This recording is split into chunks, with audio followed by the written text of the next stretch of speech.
or whatever will hopefully provide some protection to some of these people.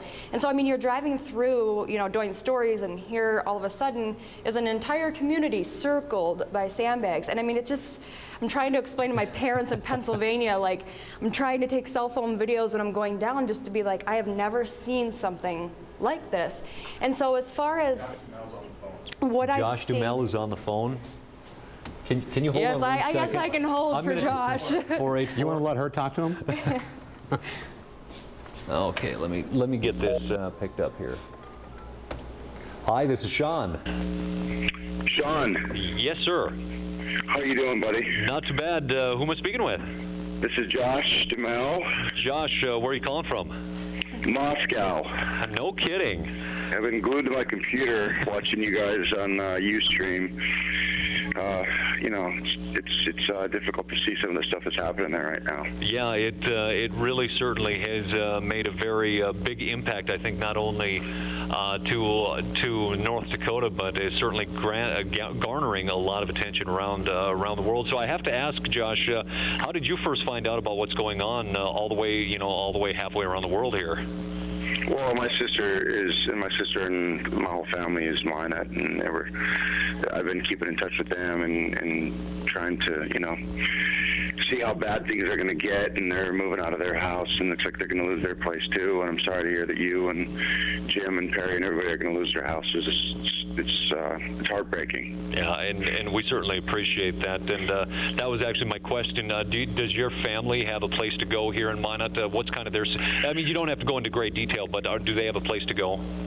Yeah, my sister is going to be staying at my mom's place. They live on the south side of town. They're up a ways, so they shouldn't be affected by it. Thank God. Oh yeah. But I mean, it's horrible to see. I mean, you see places that I knew growing up, Sammy's Pizza, Ramstead Junior High, all these different places that you know, that it's just like they were saying yesterday on the news.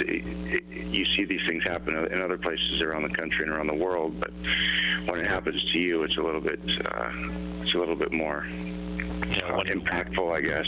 Yeah, when it hits home and you start to realize the places that we grew up and areas like that are now essentially in the face of destruction, it certainly does take on a whole new meaning. Now, when you grew up here, Josh, I think for some of the people, because we are literally broadcasting around the world as you're watching in Moscow and some of the other places, how long did you live in Minot? And you know, just kind of give me the idea of what Minot meant to you growing up here. Well, I mean, it's still home to me. This is. I went to elementary, junior high school, and college in Minot, and lived there till I was 22 years old. So I know. I'm seeing these places that are in the flood zone. It's just unbelievable. You hear about. You know, there's threats of floods here and there, but and just even a couple of weeks ago, my sister was out in L.A. Visiting with her husband and the kids, and there was a threat then that something was going to happen. Then it didn't look like it was going to be as bad, and so everything seemed fine, and all of a sudden, boom, this happens.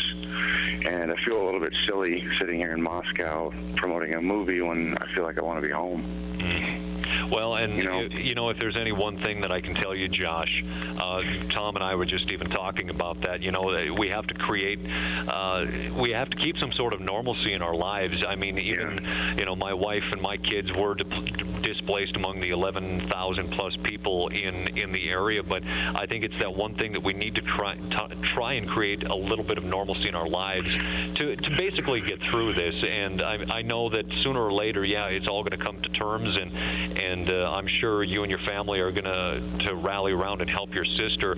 And I believe your sister kind of lives down in that area that Jim and Perry live in.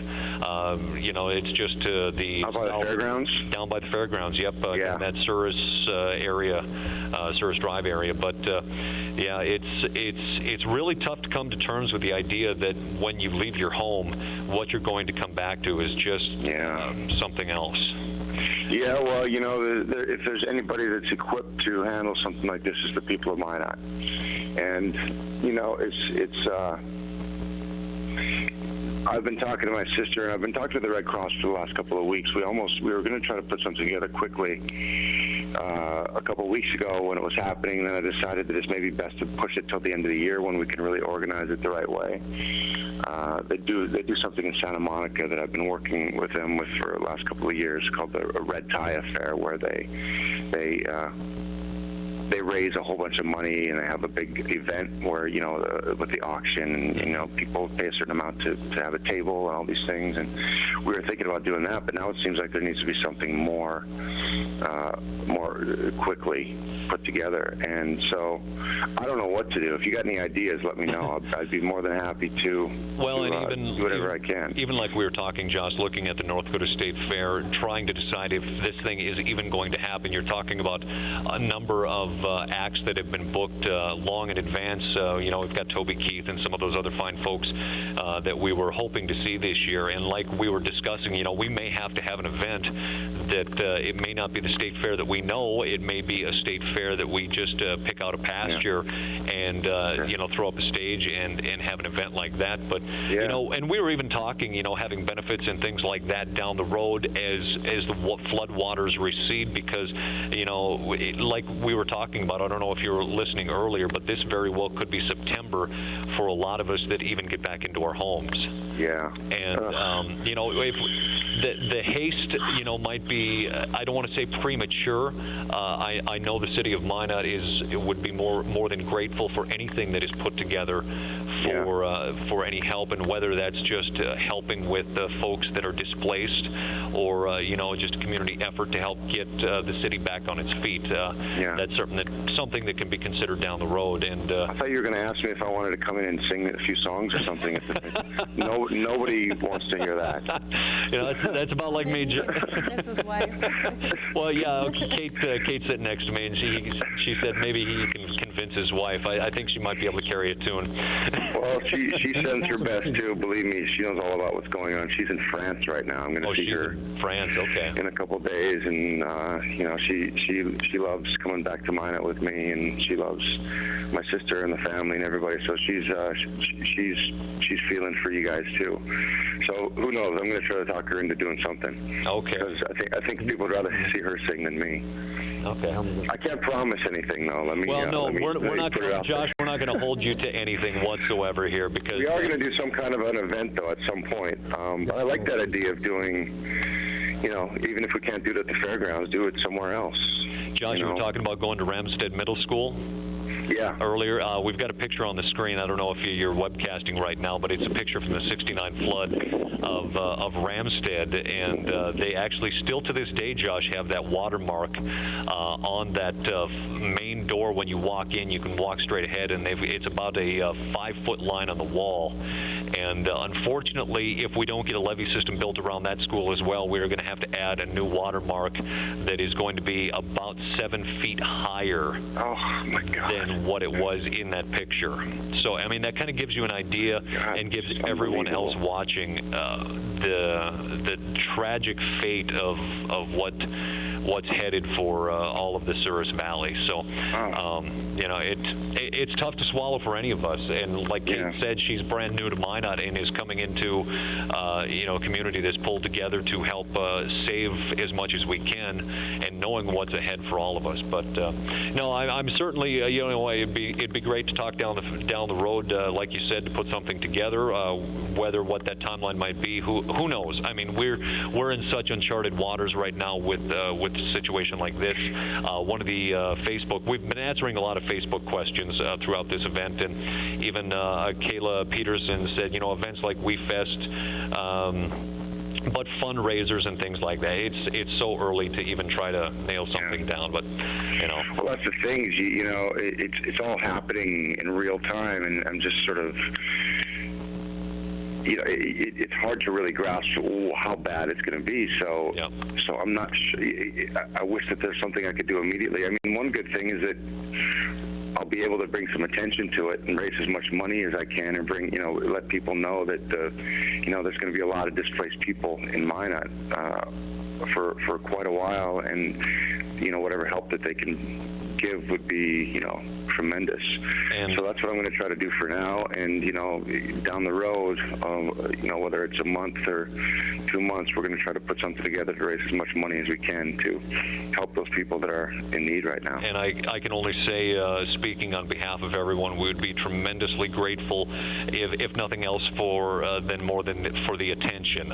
That's certainly one of the first hurdles to get over when we talk about trying to recover from something like this. And I think, Josh, if you keep an eye on our webcasts and pictures on Facebook like that, we'll hopefully try to keep you in the loop and everyone else on exactly what kind of mess we're going to be dealing with. Because right now we're just basically in the throes of the beginning from Black Hawk helicopter ride that I even took today, looking at just. Yeah, I saw the footage of that. Yeah, it's unnerving to watch all the water that's coming down and knowing it's coming to your house. So. Well, you guys are doing a tremendous job, sort of keeping everybody apprised on what's going on. I can only imagine what you guys are going through. My heart's with you. I appreciate that. And I'm thinking about you. And we're gonna get through it. And we're going to try to, help in any way that we can. So, I don't know, maybe you and I can do some kind of a duet. I think the duet between the two of us would probably do more harm than good. We might raise about $4. I'd pay Shaun not to sing. Yeah, they might pay us not to sing. That might be the best bet. I lose money on that one. Hey, buddy, thank you so much, Josh, for calling in. And Minot is more than happy to have you, as one of our own. And we thank you so much for thinking of us in this time of need, and all the best to your family, your sister and your mom, and to everybody else. And we certainly hope to hear and see from you in the future. And for the time being, take care in Moscow, and we hope to see you soon. All right, my man. Be good, and my thoughts are with you guys. Appreciate it, Josh. Take care. Okay. Bye-bye. So, That was pretty cool. Josh Duhamel. That was pretty cool. Is that your first conversation with him? That's actually the first time I've ever talked with Josh Duhamel. You know what? And I'm going to say this, and because I've watched the Transformer movies, but you know what? On my DVR to this day, I still record Las Vegas, and I've seen them 3 times. It's on TNT. I watch, nice. So. Josh, if you're still watching, I appreciate you so much for thinking of us in this time of need. And even there's a lot of people in Minot that are just truly happy to know that you are still one of our own here in Minot. And thank you so much for thinking of us. And yeah, absolutely, down the road we might be able to talk about something to help put Minot on the map as far as trying to help the less fortunate out in this situation. One of the people posted, if anyone is looking to help out Minot right now, help out those who are at some of the shelters and things like that, the Red Cross is looking for donations, whether it's monetary or even things like toiletries and things like that. There are going to be a lot of people displaced for a very long time. It could be months of living in let's be honest, shelters.